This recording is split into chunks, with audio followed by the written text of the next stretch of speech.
Ketua Umum PSSI Erick Thohir mengaku bertanggung jawab atas capaian timnas Indonesia hingga kini, termasuk kekalahan 0-4 melawan Jepang tadi malam. Erick meminta maaf atas hasil mengecewakan saat menjamu Jepang di Stadion Gelora Bung Karno.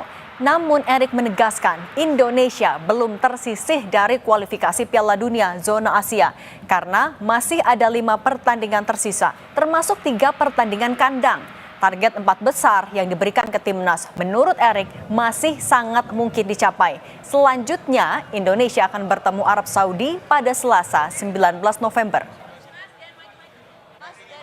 Tentu pertandingan hari ini mohon maaf kalau mengecewakan hasilnya. Saya tahu euforia masyarakat sangat luar biasa. Tetapi kembali saya mohon ini belum selesai. Ya, kita masih punya 5 game lagi, ya. Kita posisinya ranking 3-4 yang kita targetkan, ya kita coba maksimal. Tapi kembali, tentu ini bukan beban dari pemain atau pelatih, tentu ini beban dari saya bertanggung jawab. Me as a leader, because otherwise I'm willing to step down. I'm willing to stepping down as the president of Indonesian Football Federations. Because it's my responsibilities. So we're still together. Yes. We have 5 matches. Usai pertandingan lawan Jepang, Ketum PSSI Erick Thohir menyambangi ruang ganti pemain timnas. Dalam unggahan di akun Instagramnya, Erick menanyakan para pemain tentang komitmen terhadap Indonesia. Karena jika pemain sudah tidak percaya pada dirinya, Erick bersedia mengundurkan diri sebagai Ketua Umum PSSI. If you want to be, stay as a team.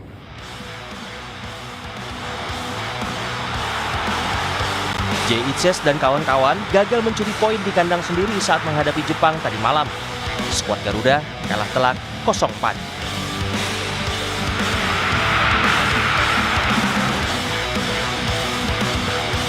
Indonesia memiliki sejumlah peluang emas di menit-menit awal pertandingan.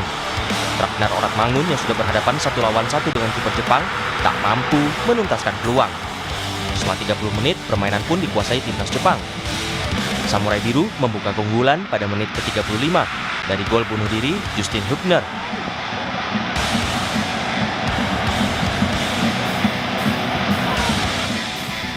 Lima menit berselang, Takumi Minamino mencetak gol kedua usai memanfaatkan asis Kaoru Mitoma.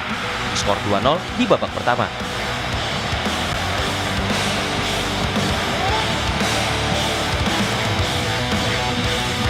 Selepas turun minum, Samurai Biru mencetak gol ketiga berawal dari kesalahan Martin Pas yang mencoba memberi umpan ke rekannya, tetapi bola jatuh di kaki Hidemasa Morita yang berada di depan gawang. Tanpa ragu, Morita merobek gawang Pas. Pesta gol Jepang ditutup dengan aksi Yukinari Sugawara di menit 69. Pelatih timnas Indonesia Sinteyong mengaku cukup kecewa. Keadaan bisa saja berbeda jika skuad Garuda mampu memaksimalkan peluang mencetak gol di awal pertandingan.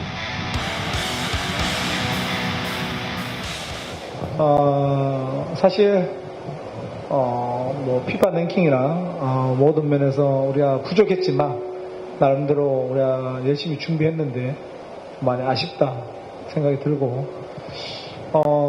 전반에 축구란 것이 90분 끝날 때까지 사실은 경기가 해봐야 되겠지만 우리가 나그네가 첫 번째 기회가 왔을 때 그런 미스테이크를 하면서 실수했던 부분이 Meski menang melawan tim tuan rumah, pelatih Jepang mengakui supporter Indonesia memberi tekanan pada anak asuhnya.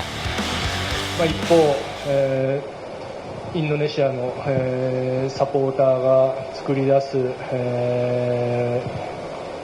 雰囲気が、我々にプレッシャーとなったところはありますが、スタートの、ところでインドネシアが、ビッグチャンスを作る中、 Kemenangan 4-0 kian mengokohkan Jepang di puncak klasemen grup C dengan poin 13. Sementara Indonesia harus turun menjadi juru kunci grup C. 3 hari lagi Indonesia akan berjumpa Arab Saudi di Stadion Gelora Bung Karno. Kemenangan mutlak diraih jika ingin menjaga asa melangkah ke Piala Dunia. Skuad Sintayong punya modal baik saat melawat ke King Abdullah Sport City September lalu. Saat itu Indonesia bermain sama kuat 1-1. Tim Liputan Kompas TV.